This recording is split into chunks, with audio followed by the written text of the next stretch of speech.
എൻ്റെ ദേവി, ഞാൻ ചാകാൻ പോവാ. അങ്ങേരിതറിയുമ്പോ എന്തായിരിക്കും പുകില്? എൻ്റെ കർത്താവേ, മനോജേ വേണ്ടടാ, ഇനി അടിച്ചാൽ അവൾ ചത്തുപോകും. മുറ്റത്ത് നിന്ന് ഉമ്മറത്തേക്ക് കാലെടുത്ത് വെച്ചപ്പോൾ അകത്തു നിന്നും കേട്ട ആക്രോശവും നിലവിളിയും തേങ്ങലുകളും ശിവന്റെ നെഞ്ചിലൊരാന്തൽ തെളിച്ചു. വാതിൽ കൊട്ടിയതും അകത്തുനിന്ന് അടക്കം പറച്ചിലുകളും തേങ്ങലുകളും മുരളലുകളും കേട്ടു. ക്രമേണ അത് നിശ്ചലമായി. ശാരദേ! വാതിൽ കൊട്ടി വിളിച്ചപ്പോൾ തന്നെ വാതിൽ തുറന്ന ശാരദയുടെ മുഖം കണ്ടതും ശിവൻ മുഖത്ത് സ്വാഭാവികമായ ഭാവം നിലനിർത്താൻ ശ്രമിച്ചുകൊണ്ട് അകത്തേക്ക് കയറി. കുഞ്ഞോളെ, എന്നാ ഉണ്ടടി വിശേഷം? എത്ര ദിവസം കൊണ്ട് അവധി? കയ്യിൽ കരുതിയ ഏത്തക്കാപ്പവും പരിപ്പുവടയും നീട്ടിക്കൊണ്ട് ചോദിച്ചപ്പോൾ മായ പൊട്ടിക്കരഞ്ഞുകൊണ്ട് മുറിയിലേക്ക് ഓടി. ശിവൻ തിരിഞ്ഞു നോക്കിയപ്പോൾ മകൻ മനോജ് വിളറിയ മുഖമോടെ നിൽപ്പുണ്ട്. അവള് നശിപ്പിച്ചു വച്ചാ. ആക്സിഡന്റ് പറ്റി ആശുപത്രിയിലായതല്ല, അവൾ ആത്മഹത്യയ്ക്ക് ശ്രമിച്ചതാ. ഏതോ ഒരു പയ്യൻ അവളെ. ശാരദ വിമ്മിക്കരഞ്ഞുകൊണ്ട് ഭിത്തിയിലൂടെ ഉരഞ്ഞയാളുടെ കാൽക്കൽ വീണപ്പോൾ ശിവന്റെ കണ്ണുകൾ ഒന്ന് നിറഞ്ഞു. കണ്ണുകൾ പുറങ്കൈ കൊണ്ട് ആരും അറിയാതെ തുടച്ചിട്ടയാൾ മകനെ തിരിഞ്ഞു നോക്കി. മനോജ് അച്ഛൻ്റെ നോട്ടം കണ്ട് പതിയെ തൻ്റെ മുറിയിലേക്ക് കയറി. നീ ചോറ് വിളമ്പ്, ഞാനൊന്ന് കുളിക്കട്ടെ. യാതൊന്നും സംഭവിച്ചിട്ടില്ലാത്ത പോലെ എന്നത്തെയും പോലെ മുറിയിലേക്ക് കയറിയ ഭർത്താവിനെ കണ്ണു തുറപ്പിച്ച് ശാരദ നോക്കി നിൽക്കെ ശിവൻ തോർത്തുമെടുത്ത് വെളിയിലേക്കിറങ്ങി. എന്തു ചെയ്യണമെന്നറിയാതെ അതേ നിലയിൽ നിന്ന ശാരദയെ മനോജിൻ്റെ ശബ്ദമാണ് ഉയർത്തിയത്. ചോറ് ചൂടാക്കമ്മേ, അച്ഛനിപ്പോൾ വരും. മനോജിൻ്റെ സ്വരത്തിൽ എന്തെന്നില്ലാത്ത വേവലാതി ഉണ്ടായിരുന്നു. കാരണം നിശബ്ദനായ അച്ഛനെയായിരുന്നു അവനേറെ ഭയപ്പെട്ടത്. അമ്മ എത്രയടിച്ചാലും അവന് നോവില്ലായിരുന്നു. എന്നാൽ അച്ഛൻ്റെ ഒരു നോട്ടം കൊണ്ടവൻ തെറ്റുകൾ തിരുത്തിയിരുന്നു. മനോജ് മാത്രമല്ല, മായയും ഭയന്നിരുന്നത് അച്ഛൻ്റെ സൂക്ഷ്മതയോടെയുള്ള ആ നോട്ടത്തെയും നിശബ്ദതയുമാണ്. കാരണം അത് കഴിഞ്ഞു വരുന്ന അച്ഛൻ്റെ മൂർച്ചയേറിയ അനുഭവങ്ങളടങ്ങിയ സംസാരങ്ങൾ നെഞ്ചിൽ മുറിവേൽപ്പിച്ചിരുന്നു. പലപ്പോഴും പുറത്തേക്ക് അച്ഛൻ്റെ ശബ്ദം കേൾക്കാതെ ആയപ്പോൾ മായ ജീവൻ എടുക്കാനുള്ള ചിന്തയിലായിരുന്നു. മായേ, വാതിൽ തുറക്ക്, അച്ഛനിപ്പോൾ വരും. അതറിഞ്ഞെന്നോണം മനോജ് വാതിൽ മുട്ടിയതും അടുത്ത നിമിഷം തന്നെ മായ വാതിൽ തുറന്ന് പുറത്തിറങ്ങി.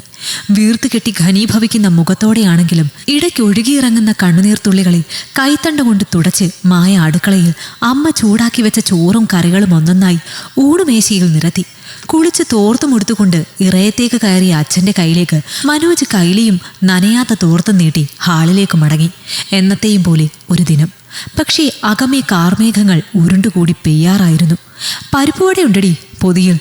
മായയുടെ കഞ്ഞിയിലേക്ക് മോരൊഴിച്ചിട്ട് ശിവൻ പറഞ്ഞപ്പോൾ മായയ്ക്ക് കരച്ചിലടക്കാനായില്ല. ആഹാരത്തിൻ്റെ മുന്നിൽ നിന്ന് കരയരുതെന്നാ കാർന്നോമാർ പറയുന്നേ. അതെന്തുകൊണ്ടാണെന്നറിയില്ല. എന്നാലും ഒരു നേരത്തെ അന്നം കിട്ടാത്ത എത്രയോ പേര് ഈ ലോകത്തുണ്ട്. അവരെയൊക്കെ ഓർക്കുമ്പോൾ നമുക്ക് കിട്ടിയ ആഹാരത്തിന് ദൈവത്തിന് നന്ദി പറയുകയാണ് വേണ്ടത്. സന്തോഷത്തോടെ വേണം ആഹാരം കഴിക്കാൻ. മായ ഒന്നും മിണ്ടാതെ പരിപ്പുവടയും മോരൊഴിച്ച ചൂട് കഞ്ഞിയിലേക്കിട്ട് കഴിക്കാൻ തുടങ്ങി. ചെറുപ്പം മുതലേ അവൾക്ക് ഇഷ്ടമാണ് കഞ്ഞിയിൽ മോരൊഴിച്ച് അല്പം അച്ചാറും മുരിഞ്ഞ പരിപ്പുവടയും കൂട്ടി കഴിക്കുന്നത്. പഴങ്കഞ്ഞിയായാൽ കൂടുതൽ ഇഷ്ടം. അതുകൊണ്ട് തന്നെ അവൾക്കായി പപ്പടവടയും കൊണ്ടായിരിക്കും ശിവൻ എന്നും തന്നെ വരാറ്. മനോജിനുള്ളതും ശാരദയ്ക്ക് ഏറെ ഇഷ്ടമുള്ള പഴംപൊരിയും വൈകിട്ട് വരുമ്പോൾ ശിവന്റെ കയ്യിലുണ്ടാകും. മനോജ് പഠിക്കാൻ ആവറേജാണ്. ഡിഗ്രി ഒരു വിധത്തിൽ പാസ്സായി. ഇപ്പോൾ ഒരു വാഹന ഷോറൂമിൽ സെയിൽസ്മാനായി വർക്ക് ചെയ്യുന്നുണ്ട്. മായ +2 കഴിഞ്ഞപ്പോൾ നഴ്സിംഗിന് കേരളത്തിലെ പല കോളേജുകളിലും അപ്ലൈ ചെയ്തെങ്കിലും കിട്ടിയില്ല. 7 ലക്ഷത്തോളം രൂപയാകും പഠിച്ചിറങ്ങുമ്പോൾ എന്നതുകൊണ്ട് ആകെ വിഷമത്തിലിരിക്കുമ്പോഴായിരുന്നു ശിവന്റെ മുതലാളിയുടെ കൂട്ടുകാരൻ വഴി ബാംഗ്ലൂരിൽ സീറ്റ് ലഭിക്കുന്നത്. കഴിഞ്ഞ ദിവസം അവൾക്കൊരു ആക്സിഡന്റ് ഉണ്ടായി. കുഴപ്പമില്ല, ആരേലും വീട്ടിൽ നിന്ന് വന്നാൽ വിടാമെന്ന് വിളിച്ചറിയിച്ചപ്പോൾ കുട്ടൻ അനിയത്തിയെ കൂട്ടാനായി ബാംഗ്ലൂരിലേക്ക് പോയതാണ്. ശിവൻ ഹൗസ് ബോട്ട് ഡ്രൈവറാണ്. സീസണിൽ കിട്ടുന്ന തുക എല്ലാത്തിനും തികയാത്തതുകൊണ്ട് ബുക്കിംഗ് ഇല്ലാത്തപ്പോൾ കിട്ടുന്ന പണിക്ക് പോകും.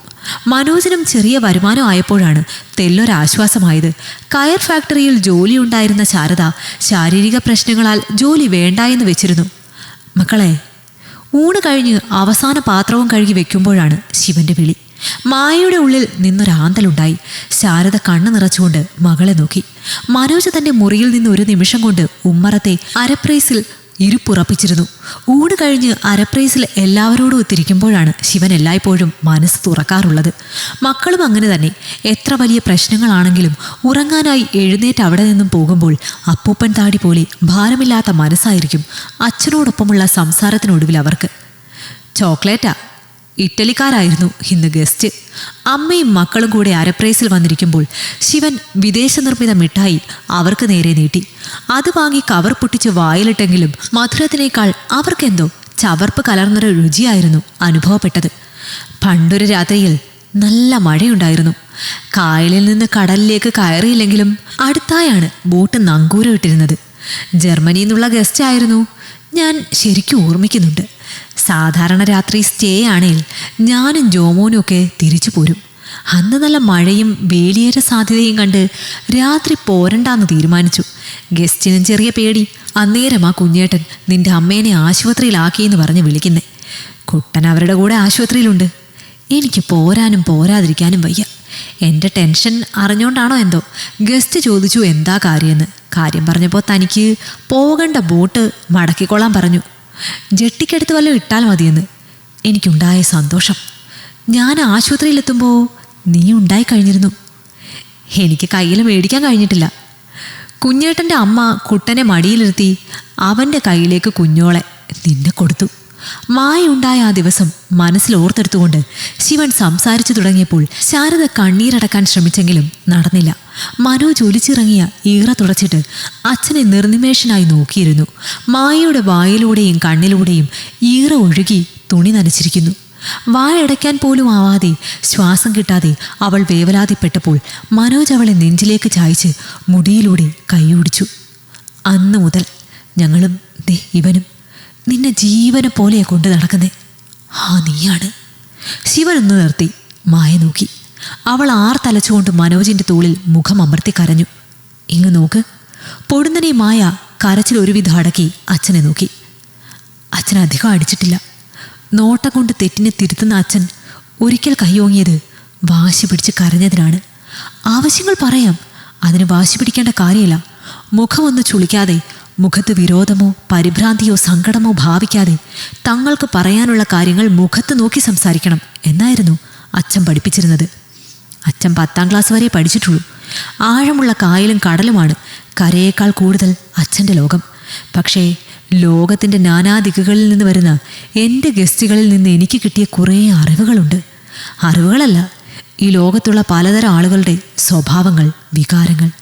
ഈ 21ാം നൂറ്റാണ്ടിൽ സ്ത്രീ പുരുഷ ബന്ധങ്ങൾക്ക് അത്ര വലിയ ബന്ധമൊന്നുമില്ലെങ്കിലും നമ്മുടെ ഭാരതത്തിൽ സ്ത്രീയുടെ ചാരിത്രത്തിന് വളരെ പ്രാധാന്യമുണ്ട്. മായ ശ്വാസമടക്കി അച്ഛനെ നോക്കി.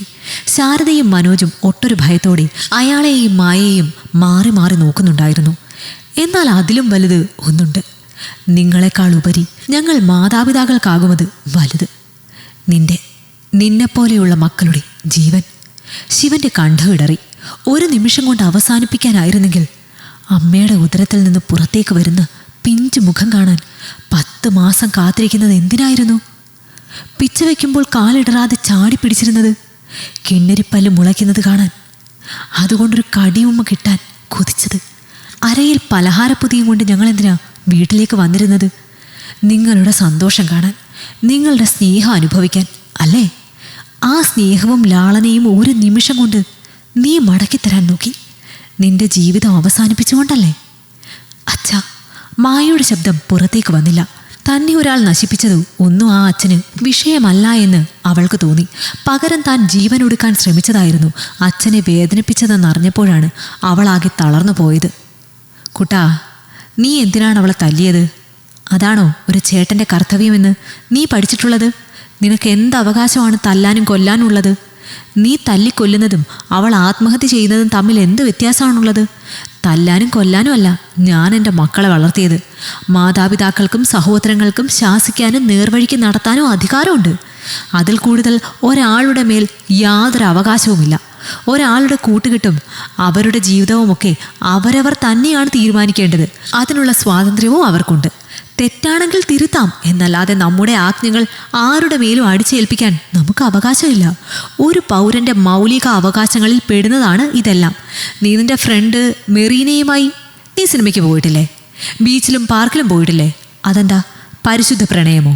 മക്കളെ, ചതി നടക്കും വരെ എല്ലാ പ്രണയവും പരിശുദ്ധമാണ്. അങ്ങനെയാണ് നാം കരുതുന്നത്. മായയുടെ ശിരസിലൂടെ തലോടി ആശ്വസിപ്പിച്ചിരുന്ന മനോജിൻ്റെ കൈകൾ നിശ്ചലമായിരുന്നു. മെറിൻ കൂടെ പഠിച്ചതാണ്. അന്യമതസ്ഥരായതിനാൽ ഒരിക്കലും ഇരുവരുടെയും വീട്ടിൽ അനുവദിക്കില്ലെന്നും പറഞ്ഞു നോക്കാം.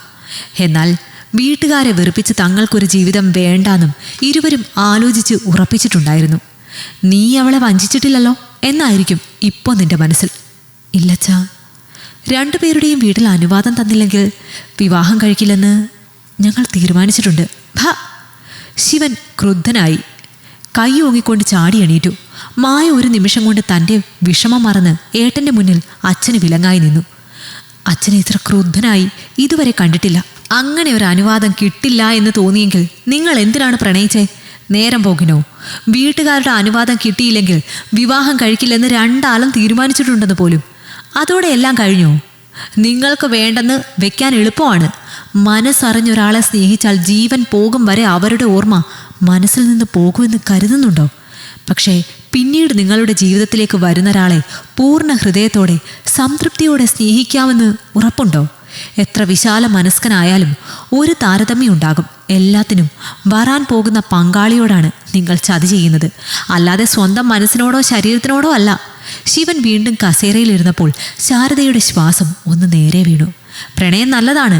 ശരീരം കളങ്കപ്പെട്ടാൽ അയാളെ മാത്രമേ ബാധിക്കൂ. പക്ഷെ മനസ്സ് കളങ്കപ്പെട്ടാൽ കൂടെയുള്ളവരെ മുഴുവൻ ബാധിക്കും. ഒരാക്സിഡൻറ്റിൽ ശരീരം മുഴുവൻ വ്രണപ്പെട്ടാലും അത്യാധുനിക ചികിത്സാ സംവിധാനങ്ങളുള്ള ഇക്കാലത്ത് സമയമെടുത്താണെങ്കിലും ശരീര അവയവങ്ങളെ പഴയ നിലയിലെത്തിക്കാനാകും. എന്നാൽ മുറിവേൽക്കുന്നത് മനസ്സിനായാൽ ചികിത്സിക്കാൻ നമ്മളെ കൊണ്ട് മാത്രമേ സാധിക്കൂ. ഉപദേശങ്ങളും കൗൺസിലിങ്ങും ഒക്കെ സഹായകമാകുമെങ്കിലും മനസ്സ് പൂർവ്വസ്ഥിതിയിലാക്കേണ്ടത് നമ്മൾ തന്നെയാണ്. അതിന് ഫലപ്രദമായ ചികിത്സയില്ല. കുഞ്ഞോളെ, നീ ചെറുപ്പമാണ്. ലോകം ഇതുകൊണ്ടൊന്നും അവസാനിക്കുന്നില്ല. ലോകത്തെവിടെയും ഇതൊരു അസാധാരണ സംഭവവുമല്ല. ഇക്കാലത്ത് നീ പഠിക്കണം, ജോലി നേടണം, മറ്റൊരു വിവാഹവും കുഞ്ഞുങ്ങളുമൊക്കെ നിന്റെ തീരുമാനങ്ങളാണ്. കാലം മായ്ക്കാത്ത മുറിവുകളില്ല. ജീവിതം അവസാനിപ്പിക്കാൻ ഒരു നിമിഷം മതി. പക്ഷെ ആ ജീവിതം ഇതുവരെ എത്തിച്ചത് എങ്ങനെയാണെന്ന് ചിന്തിച്ചാൽ ആരും അതിന് തുനിയില്ല.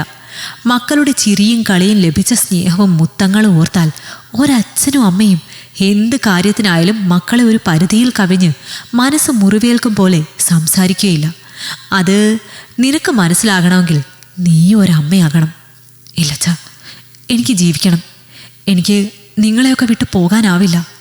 മായ പൊട്ടിക്കരച്ചിലൂടെ നെഞ്ചിലേക്ക് വീണപ്പോൾ ശിവൻ അവളെ അരുമയോടെ തലോടി ആശ്വസിപ്പിക്കുന്നത് കണ്ടപ്പോൾ ശാരദ ആനന്ദാശ്രുക്കൾ പൊഴിച്ചു. കുട്ടാ, മാത്യു സാർ അല്പം പുരോഗമന ചിന്താഗതിക്കാരനാണ്. നിന്നെ ചെറുപ്പം മുതലേ അറിയാം അദ്ദേഹത്തിന്. നിങ്ങളുടെ സ്നേഹബന്ധം അറിഞ്ഞപ്പോൾ എന്നെ വന്ന് കണ്ടിരുന്നു. രണ്ടാൾക്കും ഒരു ജോലിയാകട്ടെ എന്നാണ് ഞങ്ങൾ പറഞ്ഞ് തീരുമാനിച്ചത്. ഒരു കാര്യം മാത്രം, അവൾ അന്യമതത്തിൽപ്പെട്ടവളാണ്. അതുകൊണ്ട് തന്നെ ജീവിത സാഹചര്യങ്ങളും ശീലങ്ങളും ഒക്കെ നമ്മളിൽ നിന്ന് മാറ്റമുണ്ടാകും.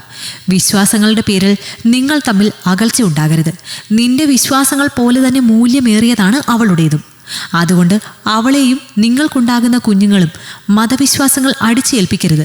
പ്രണയിക്കാം. അത് സ്വത്ത് സ്വന്തമാക്കാനോ മതരാഷ്ട്രീയങ്ങളിലേക്ക് ആളുകളെ ചേർക്കാനോ ആകരുത്. പ്രണയം മനസ്സുകൾ തമ്മിലുള്ള ബന്ധമാകണം. ഉറങ്ങാനായി കിടന്നപ്പോൾ വാതുക്കൽ വന്നു നിന്ന് പറഞ്ഞ അച്ഛൻ്റെ വാക്കുകൾ കേട്ട് മനോജ് നെഞ്ചിൽ കൈവച്ചു മുകളിലേക്ക് നോക്കി, താൻ വിശ്വസിക്കുന്ന ദൈവത്തിന് നന്ദി പറഞ്ഞുകൊണ്ട്.